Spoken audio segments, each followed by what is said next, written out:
Hello everyone, welcome to Garage Beer Brewing. I'm Woody, let's go pour beer. Hello everyone, welcome back. This video is about my golden ale, but first I wanted to make a pour off of my cream ale. If you want to go back and watch that video. I wanted to show you this first because it's been a couple months since I've kegged it and it's the bomb down. I wanted you to see the difference in the clarity of the beer after it sits and settles out. So I'm going to do this first, show you this, and then we'll jump right over to the golden ale.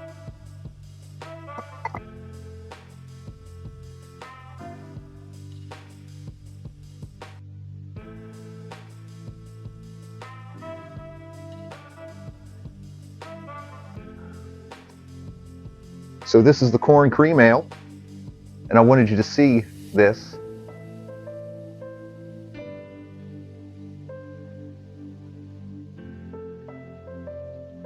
Now that it's sat for some time. And that is amazing. The clarity is amazing. And so just wanted to show you that first, my opportunity. Check out that corn cream ale video that I made. And now we'll get over to the golden ale. So we're going to make a pour and let's check it out.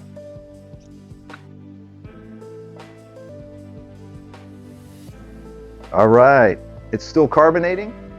You know, I'll get a better head on there too, and just take a look at this. It will clarify. Also, this is some mash wood pint glass. Do you like that? I'm having fun with making some stuff. It's fun to have that. But anyway, this is still carbonating. The clarity on it will get clear. This is the first pour. So I have not run any off of it. All right, smells great, looks great. This turned out, my initial gravity was 1.052. My final gravity was 1.01. So that gave me a 5.51% alcohol with an apparent attenuation of 80%. So I'm happy with that. It's come out really well. You can, it's got a good smell. In taste, it's a little hoppier. It's not too hoppy. This is definitely not an IPA. It's just a golden ale. I'm not real big into the IPAs. I know in the Northwest, everyone loves their IPAs, and I will drink an IPA, but sometimes it really comes off as it's just really strong. I don't like to drink something that tastes like I'm just drinking brewed hops. To be honest, I like beer, but to each their own. That's fine. I know everyone out here loves IPAs, but I like to do, the drinkability of it is what's really important to me. And this is, it's a little different than my cream ale, my corn cream ale, in the fact, but it still is a light ale, and it's a golden ale, but I like to hop this. I like the citra and I like the floral aromas and flavors in this. Just don't go overboard. This definitely is not an IPA. So, but this is the most hops that I put in any of my recipes. I'm open to do an IPA one of these days. I will do it if folks want me to brew an IPA. I will. Just prefer less hops. This is great. It worked out really well. This will clear out with time. Like I said, this is the first pour. So I'm pretty happy with the clarity of it considering it's the first pour. So yeah, let's get to seeing how I did it. All right, thanks everybody. Here we go.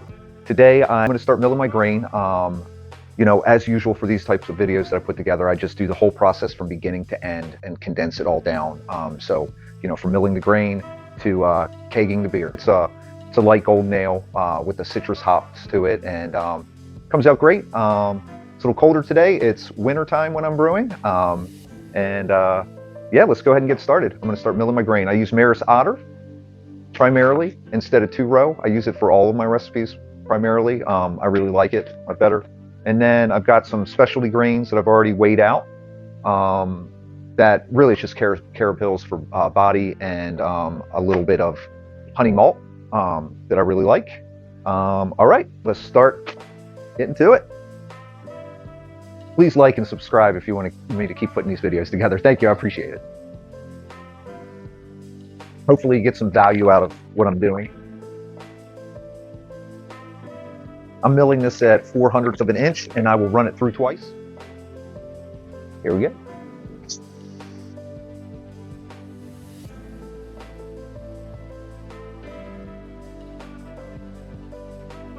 I like to mill my grain while my water's cooling down. I boiled the water first for my mash, and while that's cooling down the temperature for my strike temperature, that's when I mill my grain.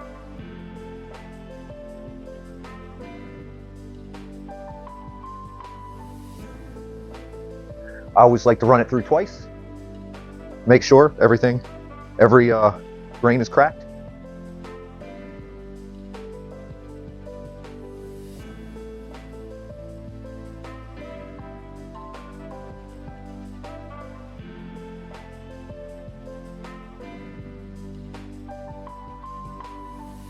You want to do this in a very well ventilated area.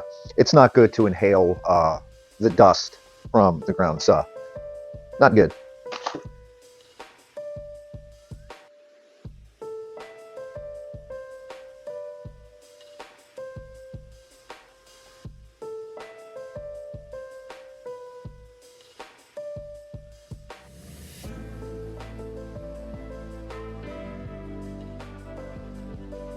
All right, that's it. That's 22 pounds of grain, all milled twice.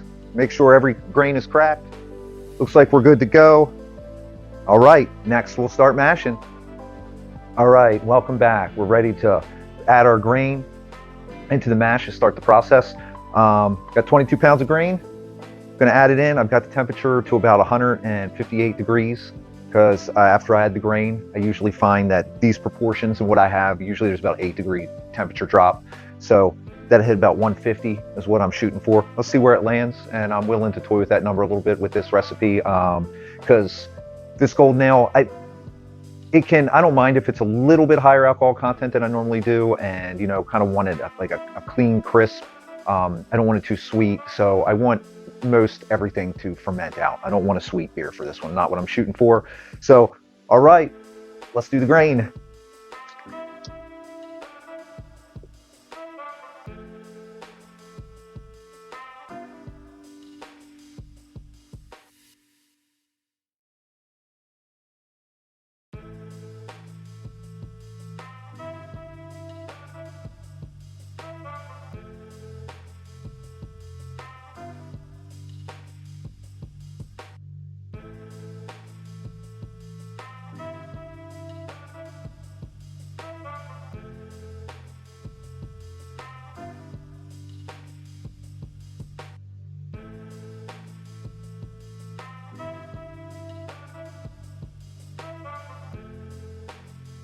I'm going to give it a quick stir here and mix it up a little bit, which I always like to do.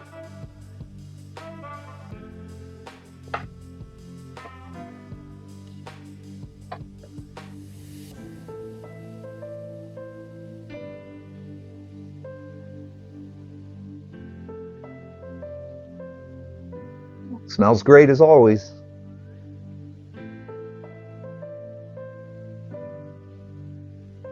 All right, let's see what temperature that's at.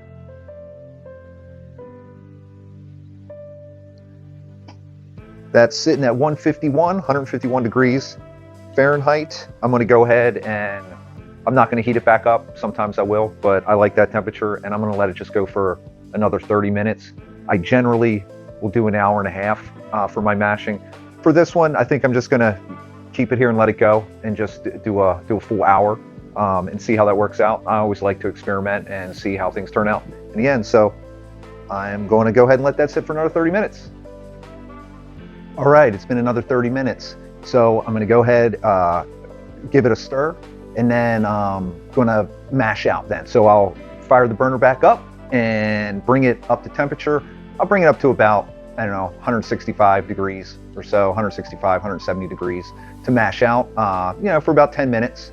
And then I will move into draining it into my cook kettle from there so that I can start cooking. So next will be sparging. All right. Okay, flame out.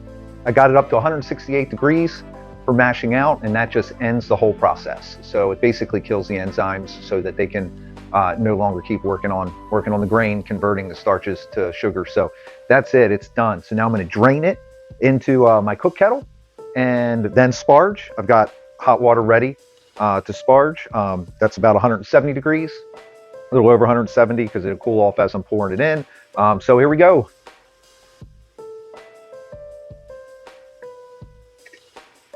I always take a little initial pull off of it, just anything that's settled so it doesn't go into my cook kettle. I've got false bottoms in these.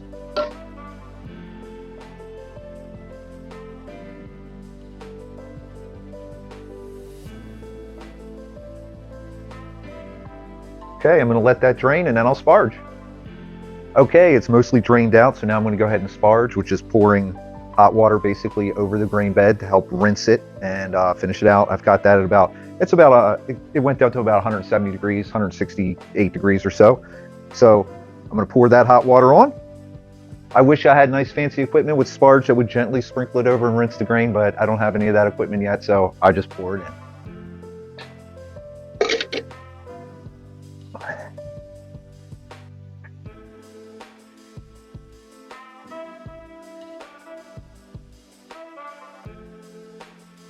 I have to move the grain bed around a little bit. I have a little bit of a stuck sparge. I think, you know, I really milled the grain, maybe a little too much. Might get a little particulate in there. It's stuff that's getting through the false bottom. So it's okay. It's no big deal. You know, I just keep trying to get every last sugar out of there I can into my cook kettle. And I will continue this process. And once it's all done and ready to go, I will pull this off, transfer the cook kettle back on top, and start the cooking process. All right, we'll be back. We're almost to a boil. This time I decided to film the process of right when it comes to a boil. I've talked about it before, about how important it is not to boil over. You can already see the foam on the top. That's the proteins coming out. As soon as it starts to boil, that stuff starts to foam up real quick. It's really easy to boil over. So this time I decided to go ahead and film it and let you see. I use my mash paddle to gently stir it so that it comes down as I turn the heat down as well. So here we go. All right, it's starting to bubble just a little bit.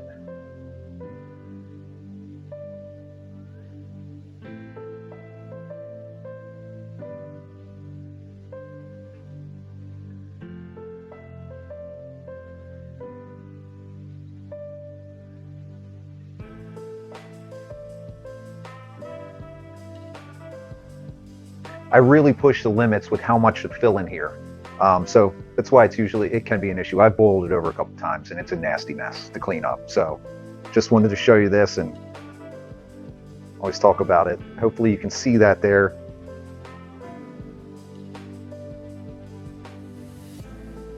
I've turned the heat down really low just to bring it to a boil very slowly.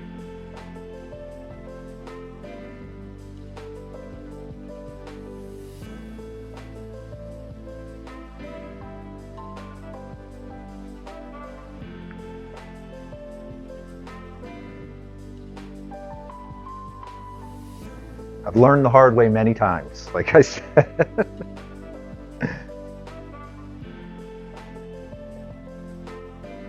Because this is sweet and sticky at this point and ends up like molasses everywhere.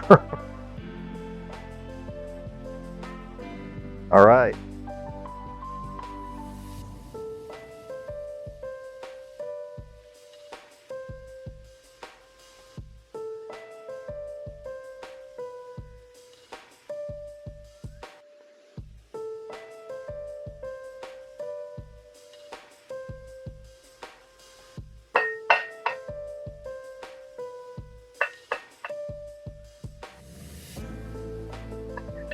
All right, we're good. We're at a boil. So I'll turn it up a little bit just to get a little bit more of a vigorous boil, but it's already boiling. I want it to be rolling pretty good. So I'm going to boil for 30 minutes before I start adding my first hops. Back soon. All right, welcome back everybody. It's been 30 minutes to boil. So now I'm gonna go ahead and add my first round of hops. I've already got them weighed out. I use pellets. It's just a lot easier. I just keep them frozen pellets. I do use fresh hops from time to time. I have friends that grow hops. I'm gonna be growing them myself. Anyway, I use use pellets. And for this batch, my golden ale, I use Citra and Galaxy. They're both have like a fruity aroma and flavor that they can add to it. The Citra has more of a citrus to it. I like that. This time around, your hop batches will be stronger, more mild acidity level, the alpha on it. This batch of Galaxy happens to be pretty significantly stronger than the last, but I'm going to use the same amount anyway. I don't mind if this beer is a little bit more hopped. It's kind of what I shoot for. It's a really basic grain profile. So this is one of my recipes where I focus more on the hops and don't worry about the grain profile as much. So I just want a light, crisp, golden ale and get some hops. I wouldn't call it an IPA, or I don't hop it that strong or anything. So I'm going to add the first round here.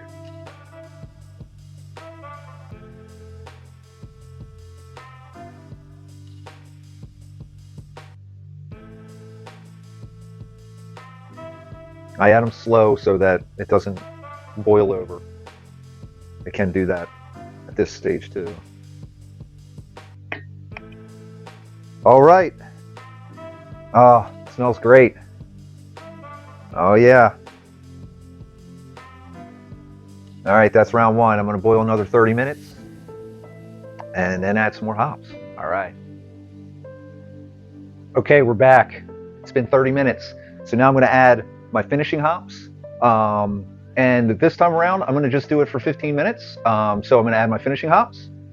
Got them all weighed out and ready. So, if you go longer, you don't get as much of the flavor and aroma. So I'm going to go for it. Just do 15 minutes. Last bit. Here we go.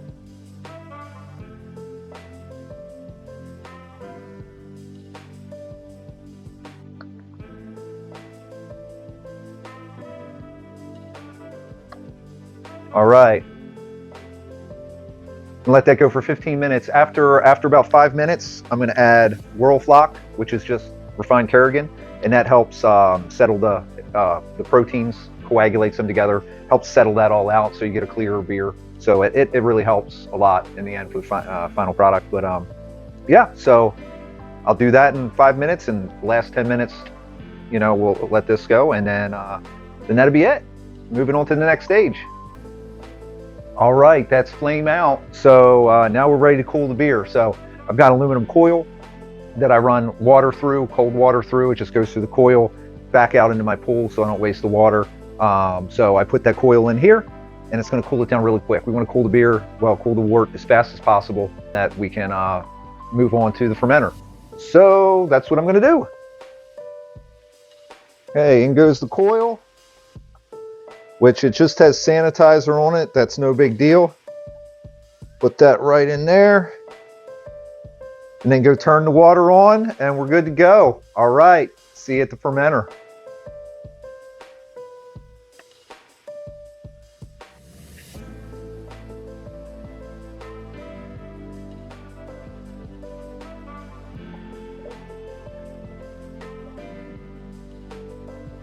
Okay, we have success after some difficulties with getting it going, getting it flowing. It got a little bound up on the false bottom.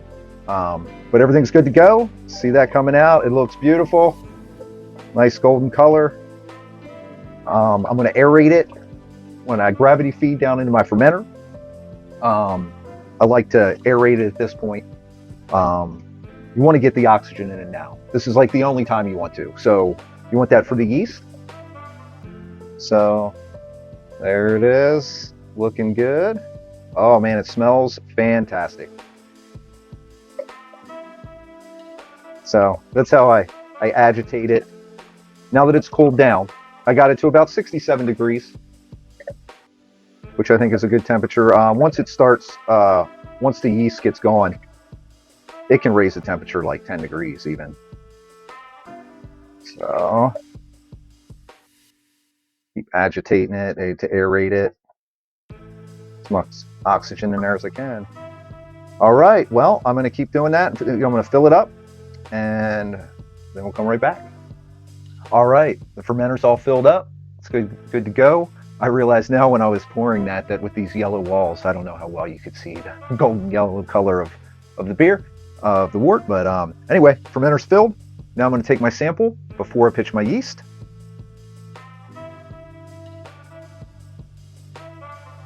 All right, I got my sample. I'm going to sit there over that. That looks really, really cloudy. There's a lot of sediment in it. That's the way it is in the beginning, but that's fine to take my sample and then I'll drink that. So I'll set that off to the side, take my reading. Now I'm ready to pitch my yeast. This time around,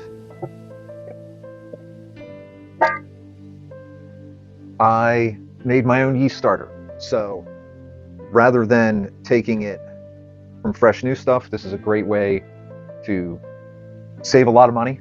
The yeast is one of the most expensive parts.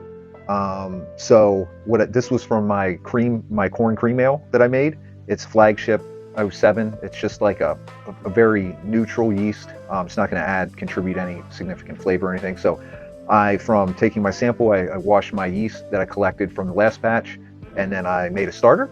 So just a few days for the starter. And this yeast from this batch it's been in my refrigerator for 6 months.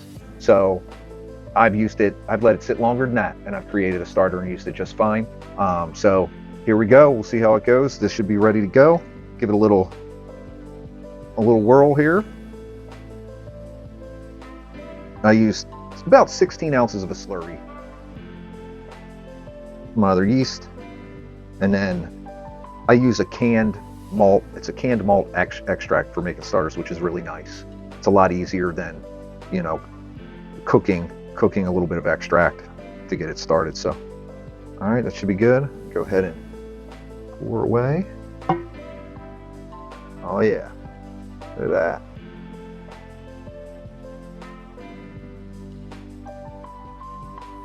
I hope I'm not over pitching it, but I don't worry about it. I don't obsess over it.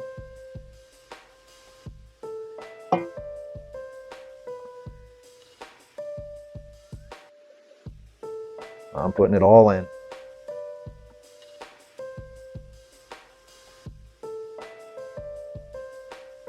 That was about 16 ounces of slurry, 16 ounces of water, and 16 ounces of the extract, malt extract canned stuff that I used. So there we go.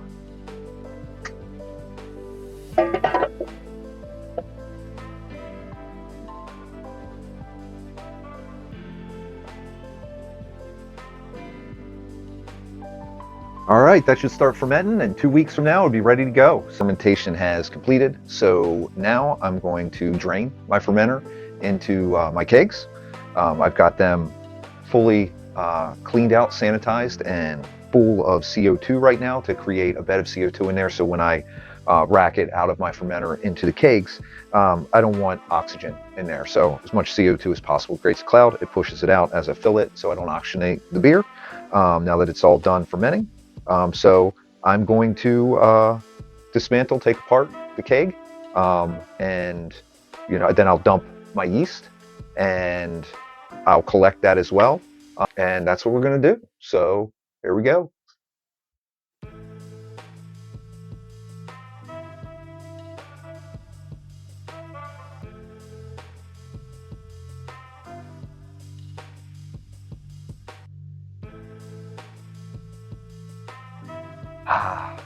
Okay.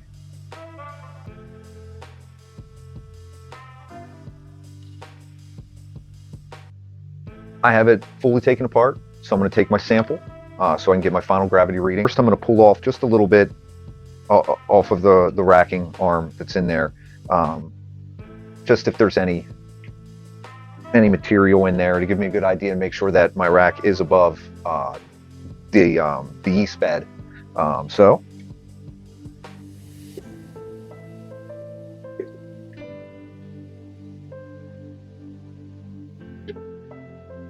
okay, that was just a little bit, and you can see there's yeast that collected in the stem itself. Take my sample.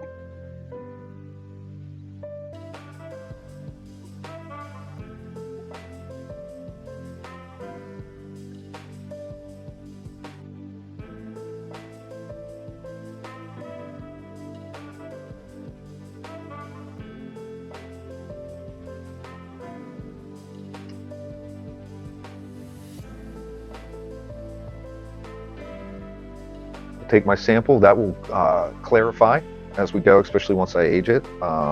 And yeah, it's looking good. Smells great. So I like taking a nice full sample because I'm gonna drink. It's it's not carbonated, but I'm gonna I'll drink that as well to make sure. I just sit it aside for now, and I'll take my reading and drink that later. So we're ready to go. I'm gonna fill it up.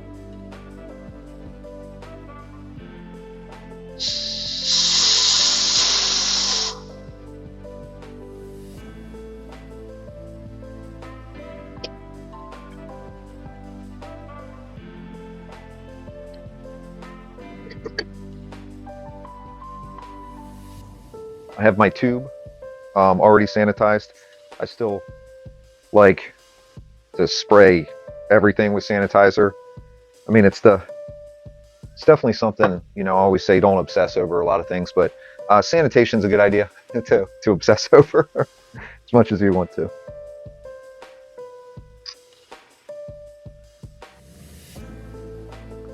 I got it on there. I like to lift it up as well when I start, so that I want as little splashing as possible. Even though I have the CO2 cloud in there, I still just don't want to oxygenate it. Get it going.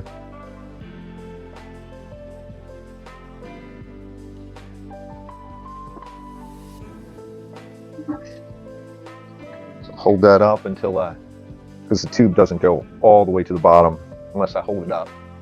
And yeah, I mean, it looks like I hit right about 11 gallons again. So I can usually cram about 5.5 gallons in each one of these small kegs. Everything seems to have gone to plan. No off odors, nothing weird, strange about it. It all fermented quite well. I'm going to take my gravity reading. I'm sure it's fine. It always is. Even though I'm done. I'm complete with fermentation. It's been 2 weeks, 14 days. That's for these varieties of beers, ales that I'm making. That's always plenty, and it is what it is where it's at. So I'm done. So I'll see where the alcohol content came out.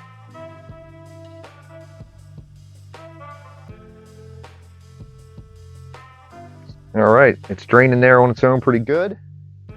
Looks like a great color.